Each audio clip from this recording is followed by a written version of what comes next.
А гледаме приказната Звонче за мачката.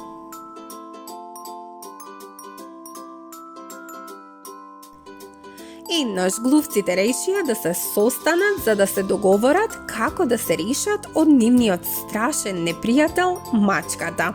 А ако веќе не можат да најдат начин да се решат од неа, барем да најдат начин за да можат да слушнат кога доаѓа, па да се сокријат зашто ништо веќе мораше да се направи.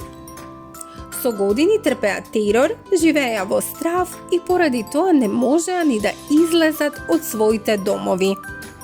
Многу планови беа разгледани на овој состанок, ама ниеден не беше како што треба. На крај, еден млад глушец рече: "Имам план што изгледа многу едноставен, ама сигурен сум дека ќе успее. Се што треба да направиме е на мачката да му ставиме звонче околу вратот, така однапред ќе знаеме дека доаѓа." Сите глувци се изненадија и малку промрмореа, зашто баш тие не се сетија на овој совршен план. Но насред радувањето се јави најстариот од нив и тивко, но цврсто рече: "Мислам дека планот на младиот глушец е многу добар, ама дозволете ми едно прашање. Кој ќе му го стави звончето на мачката?"